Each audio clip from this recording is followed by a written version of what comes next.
Hello everybody, how you doing? It's Damon again. I have time to do some videos, and today I'll do some basically rebooking video because I'll still do some booking, basically some. I think I might do a Spider-Man review soon, Spider-Man Brand New Day, but I want to do some short SummerSlam 2015 and SummerSlam 2016 videos. I'll start with SummerSlam 2015. How would I have booked it? In real life, I know they booked, like, for example, for SummerSlam 2015, I thought it was so mid, the whole show. Sheamus, the Money in the Bank winner versus Randy Orton, with Sheamus winning to avenge a loss, I guess. And Sheamus, surprisingly, Sheamus is pointless. Like, it felt bland. Now, in the latter years, people forget that basically fans online or just around the world were loving Sheamus, but they forget that in terms in the mid 2010s, people were just burnt out with Sheamus. It's like they felt the guy was always pushed because it was Triple H's workout buddy. I don't think it was a reason why. It probably helped to that Triple H was high on him, but looking at the past few years, I think it was something that was a coincidence because I think Sheamus was much better than gave him credit for. And I think in the last few years we are giving him his flowers, or giving him his flowers, because we just never completely understood how good the guy was. But his mid lane feud with Orton did not help. Then where basically the primetime players defending tag team titles: a New Day, the Usos, and the Los Matadors, I think. Oh no, it wasn't the Usos. Sorry, I think Jay Uso was injured. It was basically PTPs versus the Lucha Dragons, the New Day, and the Clones. With New Day finally starting their one of the biggest reigns of all time with the WWE tag titles with this reign. In fact, the WWE, basically the SmackDown, the original SmackDown tag team titles, or the tag team titles were unified in 2010, basically, is the longest reign is still intact, with the New Day having that long ass reign. The original WWE or WWF World Tag Team title reigns is still Demolition. And the SmackDown tag team titles, the longest reign is the Usos. So I don't see why WWE like to confuse this and say, oh, they're the greatest, they have the longest tag team titles of all time, of all, basically, rather than saying their longest reigning SmackDown live tag team champions of all times are the Usos. The longest reigning WWE tag team titles, it belongs to New Day, and the longest reigning WWF, or you can call it WWE World Heavyweight title, World Tag titles, belongs to Demolition. Those rings have been broken. It's just different titles, so it doesn't matter. But that WWE is going to WWE and rewrite his history, despite basically trying to change the narratives more time than the more times than the control your narrative fell promotion by EC3. But whatever. Then you have Ryback defending title against the IC title against Miz and Big Show, which was okay, I guess. But I felt like Miz could have been a direction, but I felt like the way they had, like, it's surprising that now I think Miz is always losing feud. The one feud he shouldn't have won. I mean, how many feuds he should have won? He should have won the feud against Shane McMahon. This is what killed his babyface push right out the gates in 2019. The guy should have won at least twice. If you want to have a screwjob finish on SmackDown with Shane pinning Miz, okay, fine. But you should have won most of their matches.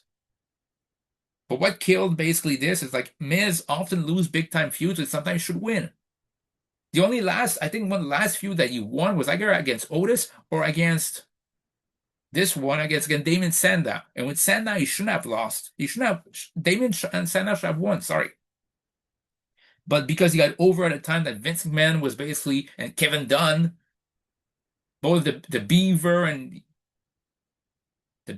and the Asshole were running the place at WWE, decided, you know what? We don't want people getting over unless we want them to be. And they punished Sandow for it. Then you had Team Bella versus Team Bad versus PCB, which makes me feel very bad. Like, PCB on a PPV, like all the different bad names there. And it's like, I was bored just reading this. Roman Reigns and Dean Ambrose against two-thirds of the Wyatts, like two-thirds of the Shield versus two-thirds of Wyatts, and basically none of them are as. It's like, it makes me feel like, yeah, one third is missing of the equation, and the third that's very important, the whole equation. It's not even two-thirds of the fun of Elimination Chamber 2014. It just felt like, you just did it just to get nostalgia back. Nostalgia for 1 year and a half ago, which is sad. You had Cody. Stardust and Wade Barrett versus Neville and Stephen Amell, which I can get why they get Stephen Amell with a match. I get it, but the match was kind of mid-lane. You have Rollins because Cena, title, which I felt was so like you you just exposed basically were no real challengers for that. And I thought they could have done better, a better job. Then you have Cesaro vs. KO, which was a good match, but meant nothing in the end. And you had Lesnar versus Undertaker, which was a plotting affair with Undertaker winning a low blow. And it was kind of weird to see Undertaker tap out readily after Kimura lock. It's kind of, even if it's not WrestleMania, kind of killed off a bit of the aura of the Undertaker. By the way, aura, right now, it's a word I used to love. I still love, but people are overusing it as all hell. That means nothing anymore. And that's why I said that SummerSlam 2015 to me was kind of mid. Now, 2015 in terms of movies, there was a lot of good movies out. There was Avengers of Age of Ultron. I still prefer it technically over the first Avenger. I know I'm bad, right? What other movie there were that year? There was, especially in the summer. I mean, I recall Mad Max, Fury Road. I remember Inside Out. Really, I expected nothing, but Pixar made a damn good movie. What other movie was there in the summer? I have to check. Uh, Because I do remember there were a couple of other movies, but I don't remember off the top of my head. So, what was this in? Check.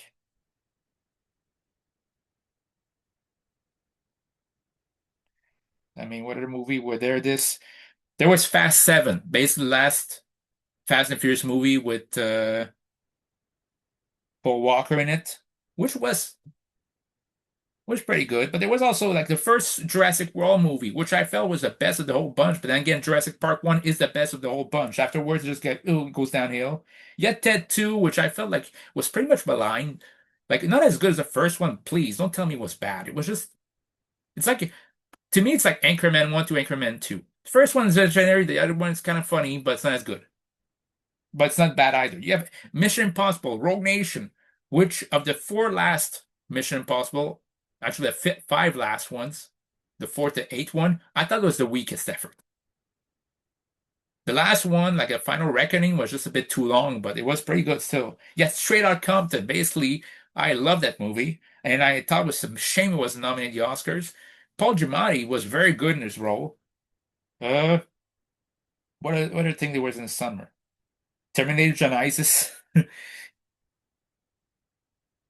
Boy, the Terminator franchise, it's like, hey, I actually like Terminator Rise of the Machine and Terminator Salvation, but it's like it goes downhill after Terminator Terminator 2. It's like Judgment Day, Rise of the Machines, Salvation, Genisys, Dark Fate, all the time. And it's always try to undo what the last one did. That's the thing that's fine, kind of funny. And yeah, I think it's hilarious that basically it's always undermining the first one. Say that, oh, the third one didn't happen. It's just one and two. Then, oh, it's not. It's the first, the third and fourth didn't happen. We're Genesis. The only the first and the second one count. It's like make up your mind. Like go with your lore and just stop saying that you wasted our time, which is what you did. So yeah, I was saying basically, Terminator Salvation. Here's a series that basically went downhill after the first two installments. But that was it in terms of movies, and it's like I think at that point, yeah, I finished my graduate study in 2015, so it's like nearly 11 years of that. So I'm really proud of that. But yeah, how would I book SummerSlam 2015 is the $64,000 question now. So how would I have booked it? First off, what I would have done, I would have Dolph Ziggler versus Cesaro. Like I know in real life that also I forgot to mention Ziggler versus Rusev, but in it with double count, also who cares?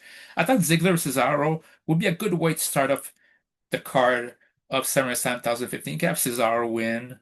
Like he went to a face turn. You could have Ziggler win, whichever would have been good. For the tag team titles, I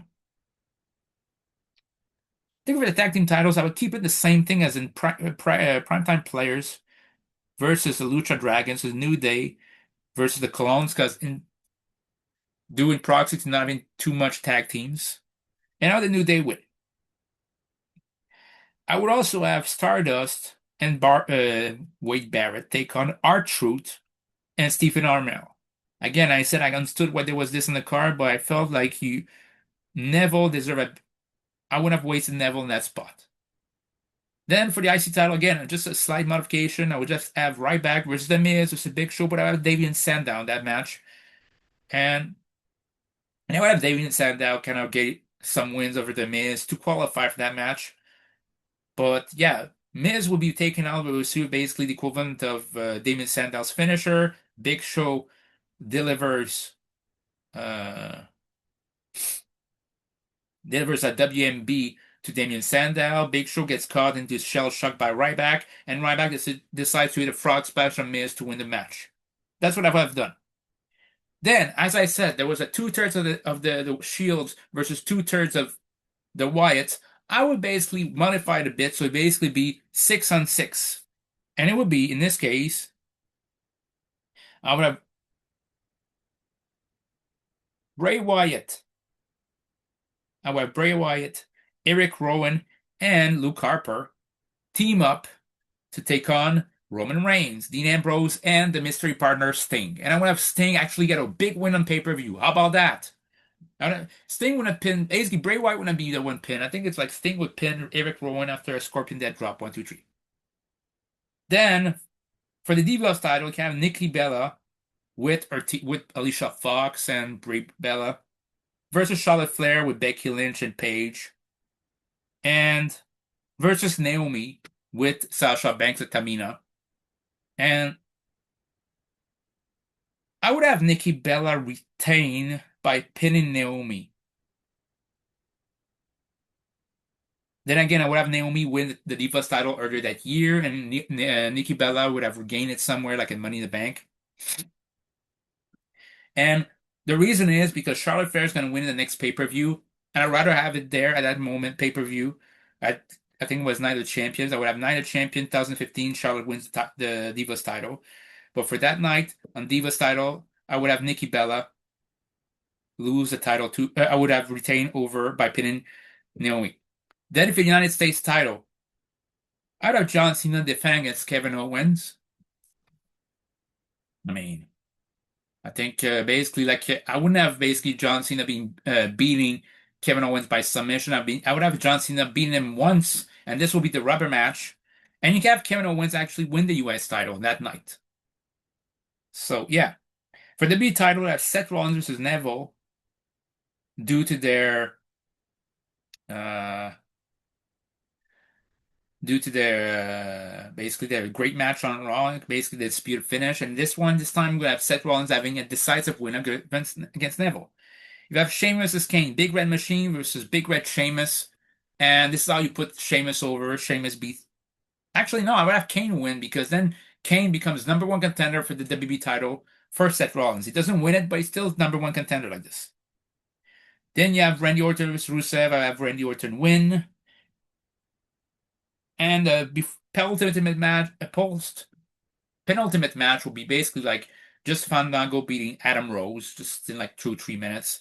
And you have Lesnar versus Undertaker, and I would have Undertaker get a decisive win over Lesnar to set up their Hell in a Cell match in a pay-per-view in which Lesnar wins.